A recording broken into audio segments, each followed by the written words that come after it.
Here are 6 tips for having a good mentality in Fortnite, presented by Fortnite Master. Getting better at Fortnite isn't just about perfecting your mechanical skill like building strats and flick shots. A huge part of improvement has to do with your mentality when playing the game. This video explains some ways to keep a good mentality throughout the game and learn from your mistakes in a constructive manner. Without wasting any time, let's get started. First, we're going to address the mistake a lot of players make: thinking solely about winning the game. With this thought process, unless you're winning a good percentage of your games, you're falling short of your goal most of the time. This can quickly lead to feelings of disappointment, frustration, or inferiority. It's more reasonable to think about winning each individual fight, which will not only help your mentality, but help you learn how to get better much faster. Think of a win as just a series of successful fights in a single game. As for each engagement, try to think of it as a test of skill between you and the enemy. One side will usually have some sort of an advantage to start out, but the great thing about Fortnite is that there's almost always a way to flip that advantage. You just have to find it. When you lose a fight, focus on how you could have played differently to flip that advantage, rather than spending all of your energy being mad at whatever went wrong. There's no point in getting intimidated by a player based on their skin or how good they look. You need to take every engagement as if you have a serious chance of winning. If you play like you can win every fight, you'll be more willing to get into fights, which is one of the best ways to improve your own gameplay. In fact, fighting better players is a great way to learn and get better yourself. And we know that sometimes when fighting really good players, you barely have a chance to even take a single shot at them before dying. But there are still ways to learn from these fights. It's important to be able to identify the point during the fight when you lost the advantage, as well as any mistakes you made. Most of the time when you die without being able to do anything, it means you lost the advantage very early in the fight and never got a chance to recover because the other player was too quick. For these situations, identify the earliest point in which the other player took control of the fight and try to adjust your own gameplay next time.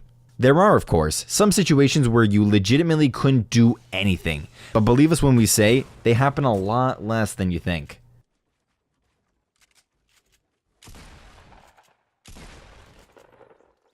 As a tangent from the previous tip, a big reason that some players tend to avoid engagements is because they don't want to die. Well, we've got news for you. You're playing a battle royale. This means that 99 out of 100 people in each lobby will die. You need to accept that this is an inevitability and recognize that few pros actually win 40% of their games or more. Accepting this fact will help you go into fights without fear and use your deaths as learning experiences. Trust us when we say we understand that some deaths can be uncontrollably frustrating. But there are two sides to that coin. Most of the time, these annoying deaths are also extremely funny when you look at it from the other perspective. Learning to laugh at yourself and finding humor in ways you die will help lighten your mood immensely and make you a lot more fun to play with. A lot of players will get nervous after seeing that only a handful of players are left in their game. When looking at how many players are left, don't think of it like there are that many players left between you and a win, but rather there are that many players left for you to fight. In endgame scenarios, the players are more likely to be better, so use this as an opportunity to fight other good players when you have both mats and a decent loadout. Going back to the previous point, this is one of the fastest ways to improve.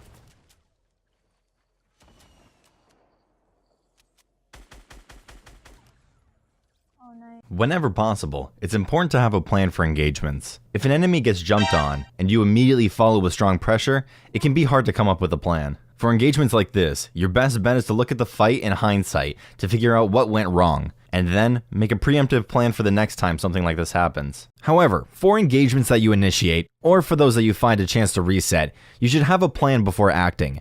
This requires game knowledge of what to do in what situation, and you can learn this from watching streamers, YouTube videos, or some of our other videos. Remember, every engagement starts from the moment one of the players spots the other one, even if one player isn't aware of the other.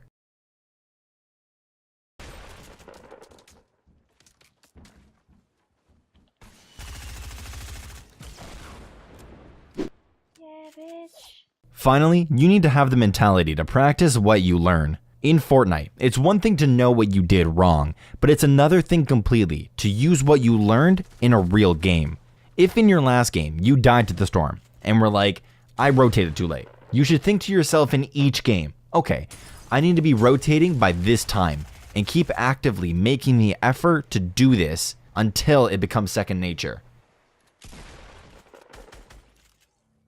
Thank you so much for watching this video. If you've enjoyed, then please hit the subscribe button as well as the bell to stay updated and notified for when we post a new video. From over here at Fortnite Master, my name is the Sage One, and we're out. Peace. Peace.